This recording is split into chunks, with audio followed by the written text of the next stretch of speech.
Hi, I'm Ali Patterson. On this episode of Fintech Finance, we're taking a look at monitoring and how this affects the customer experience. For this, we speak with WTSS, Barclays, Erste Bank and RaboBank. We headed over to the Netherlands to speak with Martin from WTSS about some of the challenges when it comes to customer service. The biggest problem customers still face is having outages. And nowadays you will also see that if there is an outage, the customer does complain. However, it does not complain directly at its bank, but uses social media to complain about the bank not working. And I guess it's also something that has been changed over years, because maybe 20 years from now you were still writing in your checkbook and doing stuff on the regular mail just to get invoices paid. So if there was an outage on the bank, you would never have noticed. When the internet came in and you were having your browser screen and all the other stuff, you would go after dinner or something like that, you would take out your invoices and you would start going to the website. Then if it didn't work, it was like, well, it's new technology, no issues, we will do it tomorrow. But nowadays, you have your phone with your banking app, and the moment that you board the tube and go to the center of London, you're already checking, have I balance on this account, do I have a balance on that account? Can I buy this pair of shoes? Can I buy a new suit? So from going at a very low pace, just having invoice by mail, to checking your bank account multiple times a day, there's a big burden nowadays on being online available. And that, of course, is very difficult for banks, because they need to be online available 24/7 with a very high service level rate. And if the bank is not there, you have all those nice social media where you can say, well, ING or Rabo or whomever, it's not working. I cannot pay, I cannot see my salary, I cannot see if I can buy new stuff. So that has been changed over years. And I guess that's also for more or less a struggle for banks to handle that. I went to speak with Ashok Vaswani to hear about how Barclays ensure that all channels are communicating with each other to prevent customers from having to constantly repeat themselves. So in fact, we treat all of digital together, and we build once, which is responsive, so it goes on mobile, and app to web, so it's built once and deployed both on the mobile and on the internet. In fact, our back-end development is all done under what we call multi-channel architecture. That's build once and deploy across all channels: branch, mobile, internet, ATM, phone. So build once, deploy against all five. So what does that mean? So if I go into branch, would they then be able to have the same sort of information that I have on my app?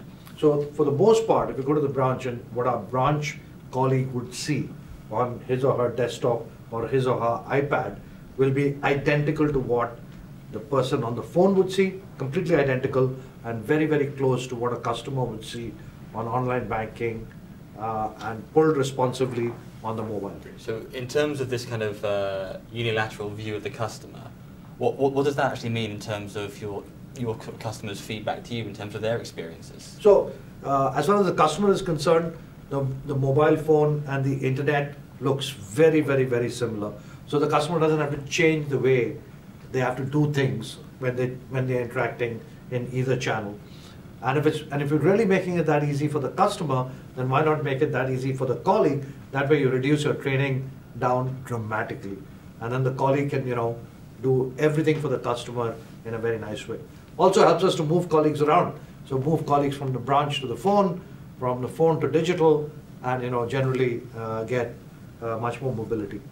I caught up with Birte Quitt from Erste Bank to hear about how they instill customer trust. I personally deeply believe most of the clients do not have products with banks, they actually have a relationship with banks.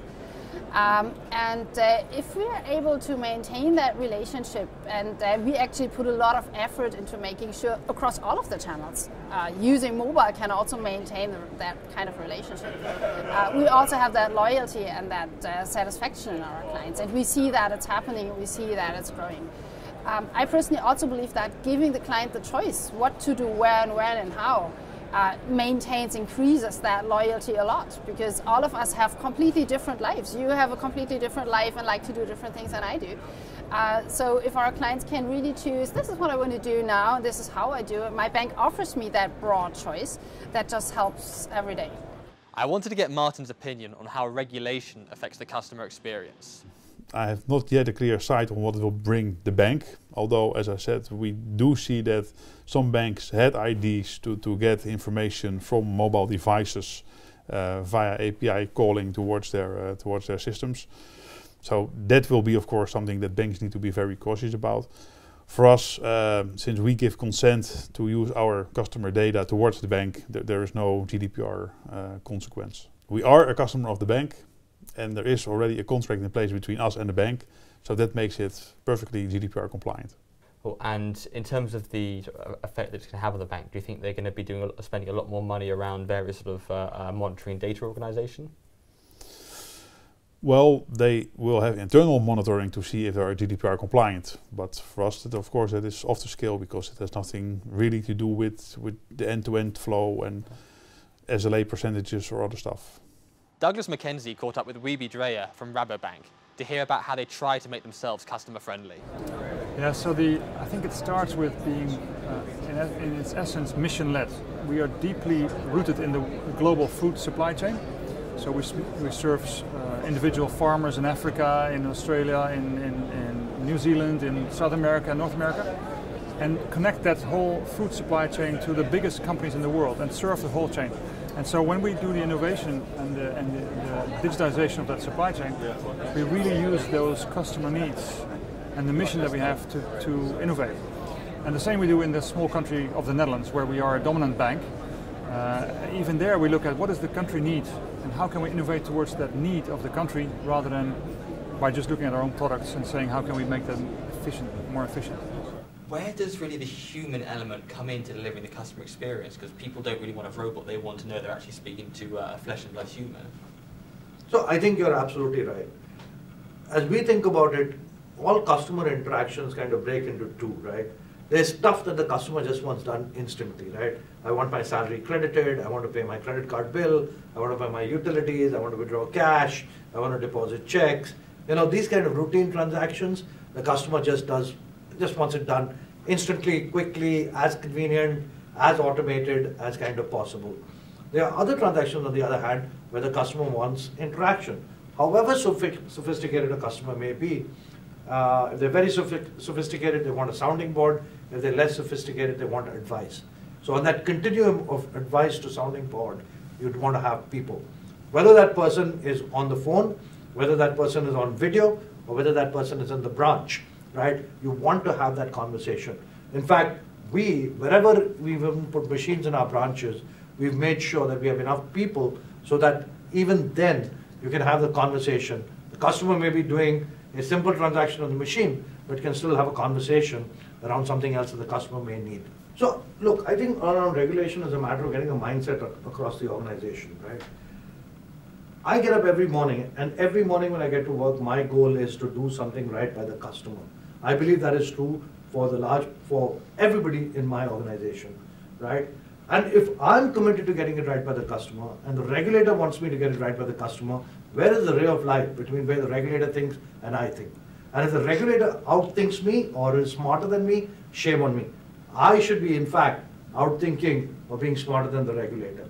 In any event, there's absolutely no ray of light between the regulator and us. And so we must continuously strive to up our game, to understand our customers better and really take care of them and meet their financial needs. I also wanted to hear about some of the customer experience challenges that banks face and how to overcome them. What we see very much is that client behavior is really changing across all of our markets. Operating in so different markets, the interesting thing is that the bigger trends are actually happening all over. So people switch to mobile a lot more. They start using branches basically for real important advisory meetings, but not for everyday transactions anymore that much. We see that the expectation of our clients is increasing every single day. So what they expect us to have as know-how, what we want to bring to them is getting bigger and bigger. What we also see that the starting point is different in every country, and that sometimes the exact next step is completely different in every country. So let me just give you two examples. Croatia is incredibly mobile dominated, while Romania, on the other hand, is still heavily cash oriented. And we are one of the few banks in the market that managed to really boost online usage for clients. Can you think of a specific example where you guys have really gone above and beyond with a customer? Like one sort of individual customer, and you've really sort of absolutely blown their mind with the level of service and commitment that you have to them? Look, I think I can take really small examples and then think about something pretty significant as well. So think about a really small example. How many times is it that you've gone out spending and you looked at your mobile phone, seen the balance, and when you try and withdraw that sum of money, it doesn't kind of reconcile? The reason that happens is because transactions don't get automatically posted immediately. So in many a times there is a kind of discrepancy between what the balance is on your mobile phone versus what you can actually withdraw. That creates a lot of customer angst. So we've done something called pending payments, which allows you to actually say the minute the transaction is done, it shows up. Even if it's not debited to your account, it shows as pending payments, right? Incredible. It's the way the customers have taken to this is unbelievable. We used to get so many calls, so much customer dissatisfaction because they couldn't reconcile the stuff. Suddenly this has happened. On the other end of the spectrum, we've got these 17,000 digital eagles who every single day, they come up with amazing stories about how they're helping customers. A 103-year-old person walked into our branch, given an iPad by the grandkids. They didn't have a clue as to how to use it. The digital eagle set that person up. To helping small businesses, we've actually created an incomplete portal which allows a small business not only to monitor cash flow, but like the App Store, pull apps which are relevant to the business. So you can manage your entire business sitting on the Barclays portal. So I can just go on, the ability to create a digital identity to access government services, for example, right? Making customers' life much easier. Personalized debit cards, putting a photograph. So suppose you have two accounts, one your own, one with your partner. You get confused because all the debit cards look alike. But if you put a photograph on yours, you have only yours, and with your partner, you have both your partners and yours, you know exactly which card to use. So n number of examples where we can go on and on, where we're really trying to focus on how do we make our customers' life much more convenient. How easy is it for a bank to then integrate and come on board onto your guys' platform? Well, that's surprisingly easy, because we start from a customer perspective. So the only thing that we need to do is become a customer of the bank. And then when we are a customer of the bank, of course, we get accounts, we get all those smart card things or PIN code thingies or whatever is needed to get things rolling on that bank. And then from a customer perspective, we actually start using those bank channels. So basically get it signed, get the contract in, set up accounts, place money there, and start playing with the apps or the websites or whatever. Then, however, we do see sometimes that things are not working as they should. Well, then of course it becomes interesting, because then we have a signal which needs to be fed into the bank. And that of course we need to define somewhere in an operation manual or whatever. But that's the only part where we actually need integration with the bank. And then of course to actually benefit from all the knowledge we have, and then of course we need to have more contact and more deeply going connections within the bank to actually get to the nitty-gritty details of all those systems. Because at the end, we do want to have that one dashboard where that small obscure system somewhere in a data center in a foreign country is on your chart able to turn red if there's an incident. Excellent. And what sort of things have you been able to discover from this approach? Well, what we have found, which is very easy, that you can have a running start. You can, and I almost hate that word, you can start with the low-hanging fruit. So you can, from day one, start embedding the service, already gain a lot of insight in what the actual working and running is, and then go deeper and deeper and deeper. And to give you an idea, it does take some years, sometimes at several banks even 5 or 6 years, to actually get a full embedding of us with that bank from the development level upwards towards the production monitoring. But then, when it's there, you will see that it gains the bank significantly. Why should a bank use you, not just to tick a box on regulation, but to kind of future-proof themselves? Well, that's not completely clear, also not for us at this moment, so I must say that I'm not sure how to answer that. However, what we do, it will never be of any harm, also not when you look at GDPR or other stuff, because we are a customer of the bank, and it's in our case our decision to share more or less our information on our experience with that bank towards that bank. So we of course also give the bank insight in what we do. So when you have a dashboard open and there is an incident, you can actually go to all the steps we have done. So were we able to connect to the website?